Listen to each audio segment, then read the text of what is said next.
Mulanya adalah ibu saya ini merasa bahwa dikira suratnya itu hilang, surat-surat tanahnya, sehingga dia minta tolonglah sama ART-nya yang memang sudah bekerja sama dari tahun 2009 untuk dibantukan diurus suratnya.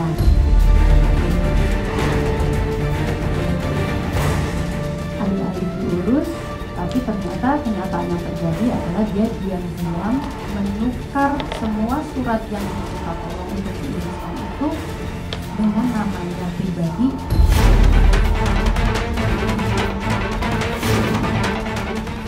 Atas nama Riri Hasnita, anak dari Ibu Nur Hasnisah dari Bukit Tinggi, bersama suaminya yang namanya adalah Edrianto.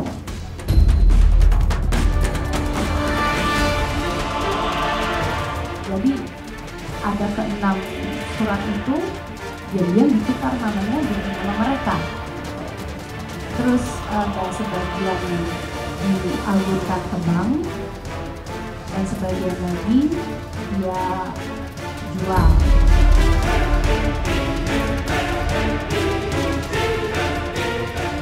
Sebenarnya saya ini ya, saya tuh tahu sendiri lah teman-teman, saya tuh nggak pernah ngehumbar angka ya. Cuman ya ini ya boleh deh, nggak apa-apa saya ungkapin, tapi ini kurang lebihnya adalah 17 miliar yang di Jakarta. Di Jakarta. Ada lagi di Gunung Putri. Masih ada lagi. Jadi belum Jakarta. Bahkan yang bisnis-bisnis sebelumnya yang uang ibu saya ada nota-notanya bahwa dipinjamkan, diarisankan, dijadiin modal untuk orang, itu belum termasuk. Awalnya memang ibu kami mengira hilang. Kenyataannya setelah diselidiki sama polisi, itu bukan hilang, itu diambil sama dan atas pengakuan dia sendiri juga ya. Dan dia sudah mengakui itu. Jadi dia diambil dan dirubahlah seperti keadaan sekarang ini.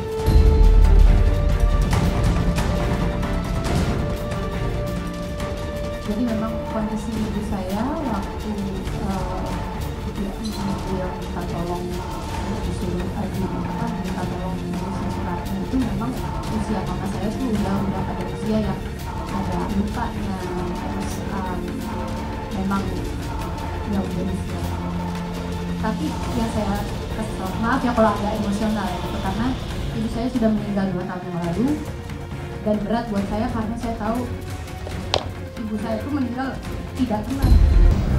Dan dugaan kami adalah akhirnya uang itu dipakai untuk modalnya dia untuk memiliki sekarang bisnis ayam yang cabangnya sudah melebihi dari 5 cabang. Pasalnya pemalsuan surat 263, 264, 266 KUH pidana.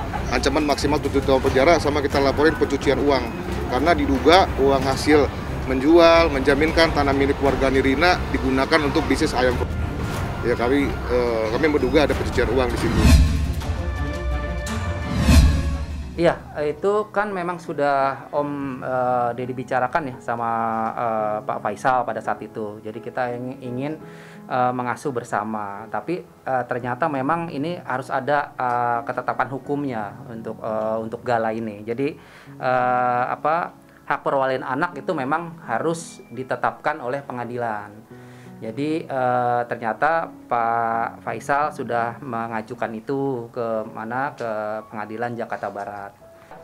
Karena domisilinya kan berbeda. Kalau Pak Faisal kan domisilinya di Jakarta Barat, ya saya di Jakarta Pusat. Jadi memang kami sama-sama mengajukan perwalian untuk anak sesuai domisili. Apa-apa, saya Deddy nggak merasa ini sesuatu yang aneh, tapi memang harus seperti itu. Harus seperti itu, jadi harus ada penetapan yang jelas bagi Gala. Hak asuhnya itu ke siapa? Apakah nanti ke keluarga Bibi atau ke pihak keluarga Vanessa yang diwakili oleh saya sebagai orang tua dari Vanessa. Seperti kan saya dibilang, saya baik-baik aja sama keluarga Bibi ya. Benar kata Puput ya. Jadi kita untuk mengesahkan aja. Jadi untuk penetapan aja supaya ada keadilan di sini.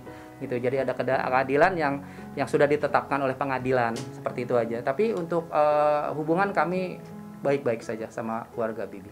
Diskusi sih ada, ya diskusi sebelumnya ada dengan keluarga Bibi. Tapi kan memang yang namanya keluarga, dari saya, keluarga pihak Vanessa juga ingin merawat Gala, dari keluarga Bibi juga ingin merawat Gala. Nah, supaya tidak terjadi sesuatu perebutan Gala, ya biarkan nanti pengadilan yang akan menentukan Gala diasuh oleh siapa. Nanti misalnya Gala itu pengadilan menetapkan Gala diasuh oleh keluarga Bibi, itu saya tidak bisa menengok atau merawat, tidak gitu. Ini hanya penetapannya saja seperti itu. Jadi sudah ada pembicaraan sih sebelumnya gitu. Tapi pembicaraan itu kan bukan sebelumnya tidak dibarengi dengan artinya tidak dibarengi dengan hukum ya. Artinya saya kan buta nih dengan hukum, makanya saya juga sama Bang Milano ini saya konsultasi supaya tidak terjadi salah keputusan, supaya nanti endingnya sih tidak ada yang dirugikan. Ya, endingnya saya sebagai pihak Vanessa tidak dirugikan dan pihak Bibi juga tidak dirugikan. Jadi saya tadi banyak bertanya kepada Bang Milano dan ada keluarga juga di sini dari Profesor Bambang. Zikri orangnya baik ya, orangnya sopan. Habis itu dia kalau misalnya diajak bicara juga selalu nyambung. Kalau aku juga misalnya minta solusi apa-apa juga dia selalu bisa kasih jalan yang baik. Semoga Zikri juga dengan yang ramai sekarang ya Zikri ya bisa mendapatkan jalan terbaik lah. Begitu kita sebagai sahabat kita doain yang terbaik Zikri. Kalau aku lihat dari sejauh ini aku kenal sama Zikri, orangnya nggak gitu sih. Ya tapi kan kita nggak tahu nih dianya kayak bagaimana sama keluarganya waktu itu. Gitu. Jadi aku sih kayaknya Zikri nggak kayak gitu deh. Sebetulnya sore ini adalah agenda untuk konfrontasi ya antara pelapor dengan tersangka. Namun kemudian dari pihak tersangka itu minta penundaan sampai Jumat. Gitu loh. Nah, ya kita siap aja Ibu ya. Ya pada prinsipnya kita hari ini udah siap gitu kan untuk melakukan konfrontasi dengan pihak tersangka gitu. Kelimanya ya tentu aja kan si itu ya, pertama si Oli ya, yang kedua ya si FM, SN, R dan ES. Jumat pagi. Jamnya ditentukan nanti. Ya hari Jumat, cuma belum tahu pasti apakah pagi apa siang, belum tahu. Sore. Jumat sore. Ya. Saya kalau pribadi saya sudah sampaikan, saya ini seorang ibu punya hati nurani ya, biar bagaimanapun dia mau jelek bagus, dia adalah murid saya. Saya tidak pernah mengatakan dia mantan murid, tetap ya.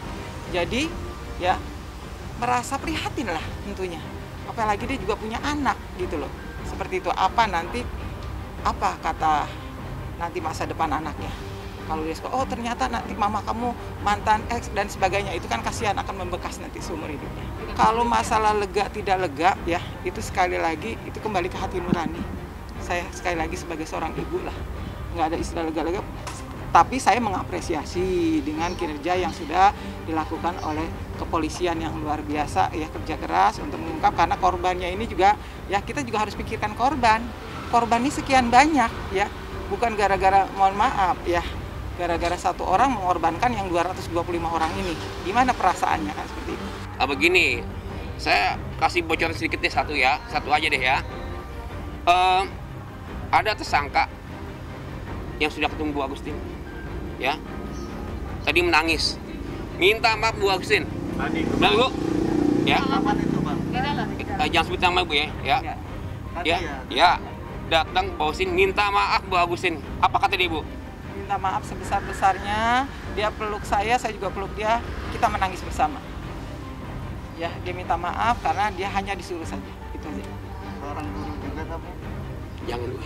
Katanya kan seorang guru ini juga masuk. Iya, saya tidak bisa membuka itu deh. Itu aja kan kasih kodenya gitu ya. Ya dari awal kita pengennya ya damai ya, pada selesai secara baik-baik gitu. Pengennya seperti itu, mengetuklah kepada keluarga dari OI, jangan sampai orang lain juga yang memang dikorbankan sama Oi gitu kan, Iya. gara-gara dia. Gara-gara ulah Jadi dia. pada intinya si tersangka ini menyesal bahwa tidak menduga akhirnya mesti mendekam di penjara gitu ya. Dia nggak pernah menduga bahwa ngikutin Oli akhirnya kayak begini. Itu ya tentu aja juga kita kasihan kan gitu. Iya, saya kasih. Ya kasihan ya gitu kan. Tapi tetap aja kan, ini kan perbuatannya udah memberikan ratusan orang gitu, tetap aja mesti diproses. Ada tersangka yang sudah ketemu Bu Agustin, ya. Tadi menangis, minta maaf Bu Agustin. Benar Bu? Ya. Kapan itu, Pak? Jangan sebut nama Bu ya. Tadi Ya. Datang Bu Agustin minta maaf Bu Agustin. Apa kata dia Bu? Minta maaf sebesar-besarnya, dia peluk saya juga peluk dia, kita menangis bersama. Ya, dia minta maaf karena dia hanya disuruh saja.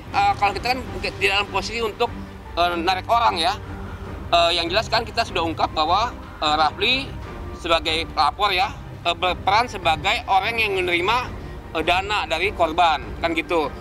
Nah, memang waktu kemarin dari pihaknya Oi kan memang menyimpan itu rapat-rapat seolah-olah Raf itu tidak punya peran apa-apa kan gitu. Namun kemudian kan setelah ada 4 tersangka baru, nah justru dari mereka sendiri yang bunyi kan, dari Farhad Abbas yang bilang bahwa si Raf menerima duit buat beli mobil, kemudian berangkat ke Lombok bawa temen-temennya 40 orang, termasuk juga Farhad bilang bahwa perkawinannya pakai modal itu. Nah udah kan gitu, artinya bahwa yang buka perannya Rafli adalah mereka. Ya ungkap aja nanti kalau memang ada tambahan pemeriksaan.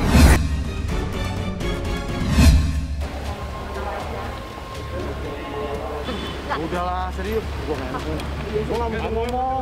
Untuk kasus ini sendiri Mas Tama kan sebagai Biar cepet selesai aja deh. sendiri Biar selesai ya dapat jalan keluarnya ya. Ya udah itu aja. Sempat memberikan saran juga nggak? Nggak pernah, aku nggak berani ngomong. Mas Reki sendiri Nggak senang pernah. banget nih. Nggak pernah. Enggak. Udah, ntar ya. Tapi ya sedikit sempat ada digas juga tuh Bu. Seperti apa Bu komentarnya Bu? Nanti saja ya Mbak ya, nanti aja ya caranya ya. Bu, kenapa akhirnya adiknya sendiri Mas Reki yang menjadi saksi itu Mas Bowo? Kenapa Bu Mbak? Ya. Permisi ya.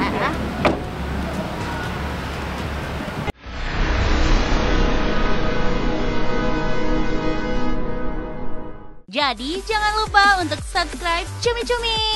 Ditekan ya tombol lonceng merahnya.